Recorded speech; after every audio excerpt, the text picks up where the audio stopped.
नमस्कार दोस्तों, मैं नरेंद्र इंस्टीट्यूट के ऑनलाइन प्लेटफॉर्म पे आप सभी लोगों का स्वागत करता हूं। प्यारे दोस्तों, 9 दिसंबर 2020 के दिन ओबीसी रिजर्वेशन पर सुनवाई होनी थी, हुई भी। आप लोगों को पता भी चल गया कि क्या डिसीजन माननीय न्यायालय का था। हमें न्यायालय से कोई गुरेज नहीं है, ना तो उसके डिसीजन से गुरेज है। आप लोगों को एक बात ध्यान में रखनी चाहिए कि ये जो डेट है, ये 12 जनवरी को पीएससी की परीक्षा हुई थी, सभी लोगों को पता है।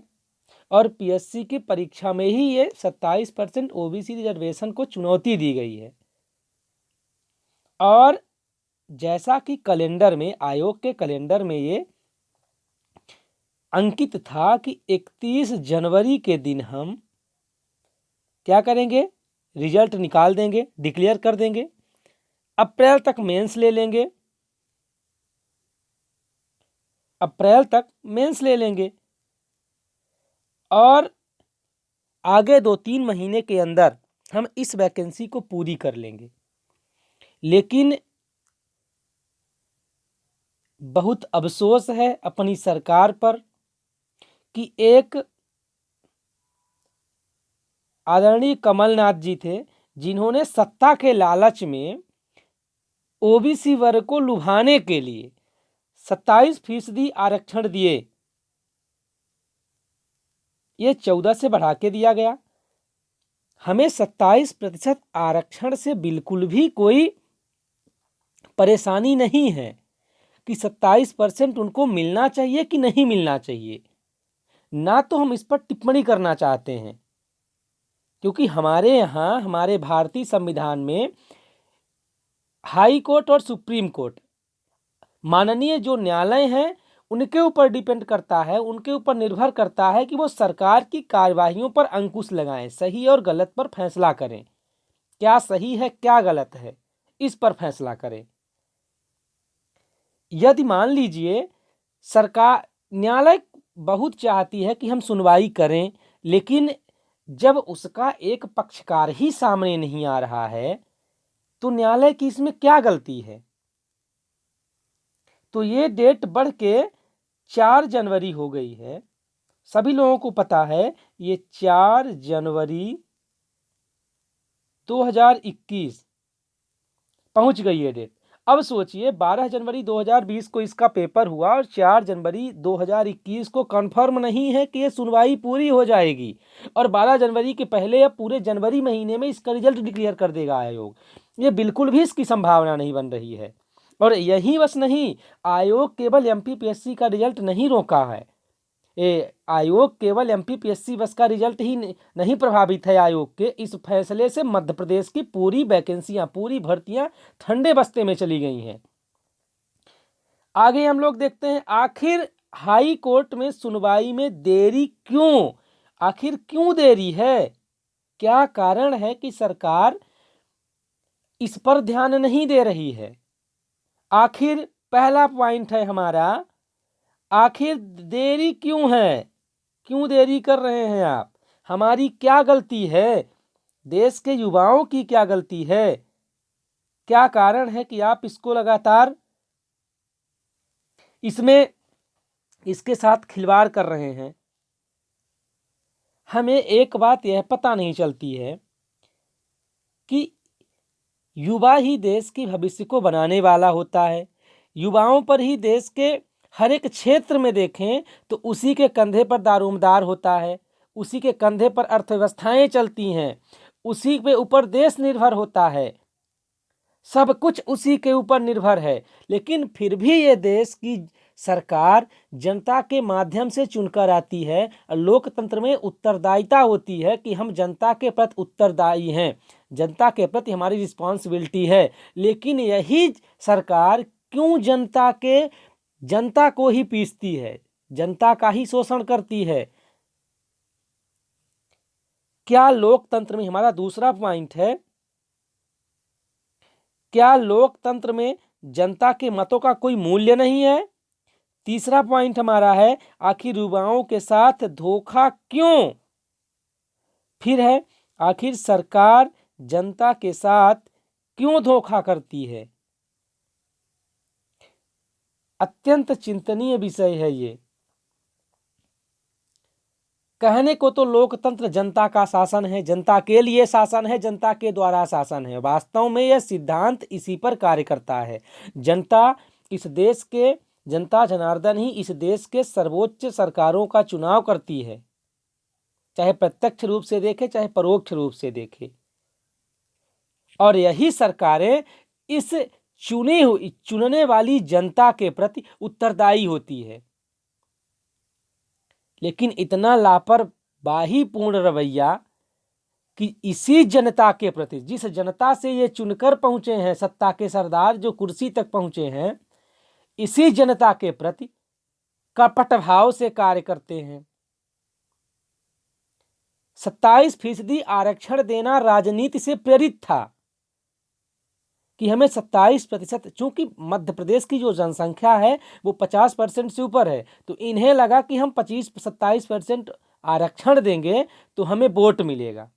ठीक है, हमको इससे कोई मतलब नहीं है कि 27% मिलना चाहिए कि नहीं मिलना चाहिए।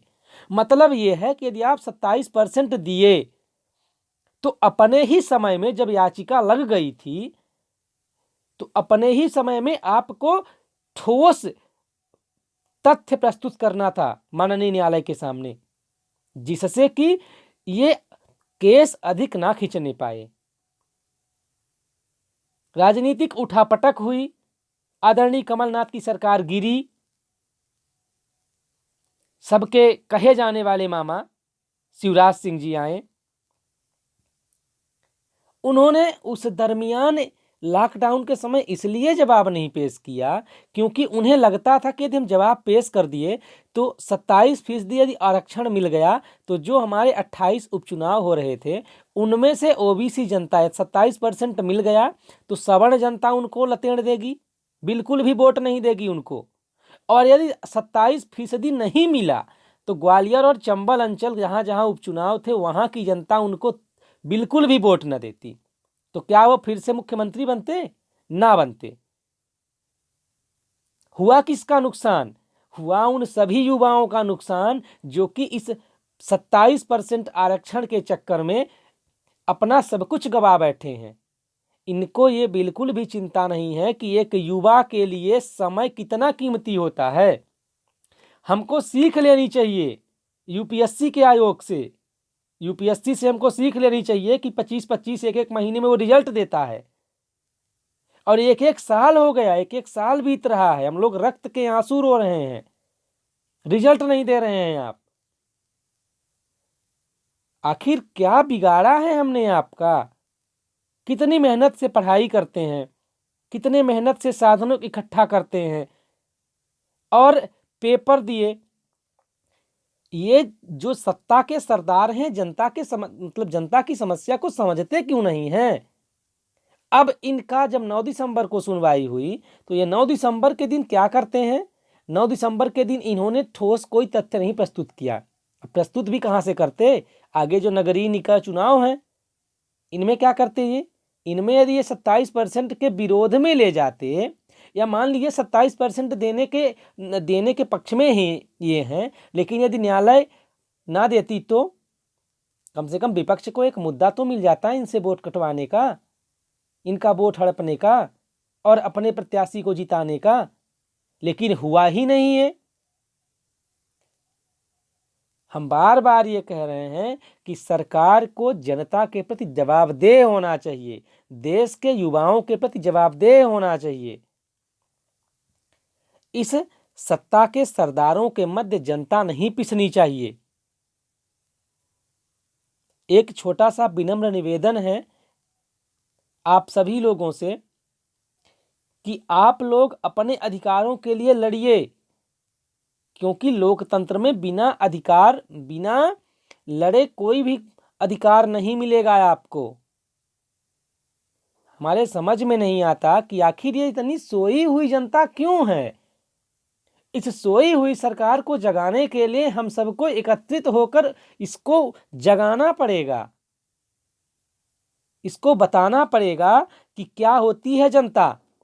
ये वही जनता है, ये वही जनता है जो सरकार को उठा करके फेंक सकती है। ये वही जनता है जो सरकार को अर्श से फर्श पर पहुंचा सकती है। ये वही जनता है, ये वही जनता है, ये वही युवा हैं जो इंदिरा जी को सिंहासन से हटा दिए थे, सिंहासन से बाहर कर दिए थे। ये वही जनता है, ये वही जनता है और वही छात्र हैं जिन्होंने गुजरात में हॉस्टल में खाने के कीमत बढ़ने से आंदोलन की थी और उसकी परिणति आपातकाल के रूप में हुई थी। इन सरकार को यह ध्यान में रखना चाहिए कि जनता से कभी विरोध नहीं करना चाहिए। ये जनता के हितैषी हैं, लेकिन वास्तव में अपना हित साधने के लिए इनका अहित करने लगते हैं। अंत में मैं आपका ज़्यादा समय नहीं लूँगा। आप सभी लोगों से करबद्ध निवेदन है कि इस जो हमारे पास स्वयं संकट का समय है, इसमें हमको करना क्या है। अब तो हम जानते हैं कि इनके जवाब प्रस्तुत करने के बाद ही रिजल्ट आएगा, तो हम लोग इस समय में संयम बरतें और अपनी पढ़ाई को निश्चित गति देवें, क्योंकि ये जो हमारी पढ़ाई है, जो हमारी दिन रात की जो मेहनत है, यही हमको अपने लक्ष्य तक पहुंचाएगी। इनका क्या है, इनके पास पैसा है, बड़े बड़े संस्थानों में इनके बच्चे पढ़ रहे हैं, इनको आरक्षण से क्या लेना देना है। इनको तो राजनीति से लेना देना है, इनको अपने राजनीतिक अस्तित्व से लेना देना है, इनको अपने राजनीतिक बारिश को आगे बढ़ाने से लेना देना है। इनको जनता को आपस में लड़ाकर अपना राजनीतिक उल्लू सिद्ध करना है, इनका अपना राजनीतिक हित साधना है। जनता क्या जाने, ये तो जनता को बरगलाते हैं, जनता को मूर्ख बनाते हैं, क्योंकि ये जानते हैं कि यदि हम जनता के साथ जनता को तोड़ेंगे नहीं तो हमें वोट नहीं मिलेगा, और जब वोट नहीं मिलेगा तो ये कभी निर्णय लेने योग्य नहीं बनेंगे, अर्थात ये कभी सत्ता के सरदार नहीं बनने पाएंगे, ये सरकार पर अपना कब्जा नहीं बना पाएंगे। इसलिए हम सभी लोगों से ये थोड़ा सा निवेदन करते हैं, कृपया संयमी बरतें और अपने पढ़ाई को निश्चित गति देवें, क्योंकि ये पढ़ाई ही है जो हमें अपने लक्ष्य तक पहुंचा सकती है। अब करें तो करें क्या, कर भी क्या सकते हैं। बाकी सबके लिए इनके पास समय है। बिहार में पूरा चुनाव हो गया, एमपी में उपचुनाव हो गया, कोरोना नहीं था। बाकी सबके लिए कोरोना है। हम इतनी बड़ी जनसमूह को संबोधित करते हुए देखते हैं कि ये संबोधित कर रहे हैं, लेकिन स्कूल विद्यालय नहीं खुल सकती है, क्योंकि विद्यालय में यदि कोई बच्चा जाएगा तो उसे कोरोना हो जाएगा। अंत में मैं सबसे यही प्रार्थना करूंगा कि आप सभी लोग अपने पढ़ाई को निश्चित रूप से गति दें। हो सकता है आगे आने वाला जो समय है, जो हम मध्य प्रदेश लोक सेवा आयोग द्वारा जो मेंस आयोजित किया जाएगा 2021 में, तो हो सकता है हम लोगों के लिए कुछ टाइम और मिल गया है, तो इसका हम अच्छे से उपयोग कर लें, यूटिलाइज कर लें और अपने तैयारी को एक निश्चित और सशक्त रणनीति के साथ और मजबूत करें। धन्यवाद।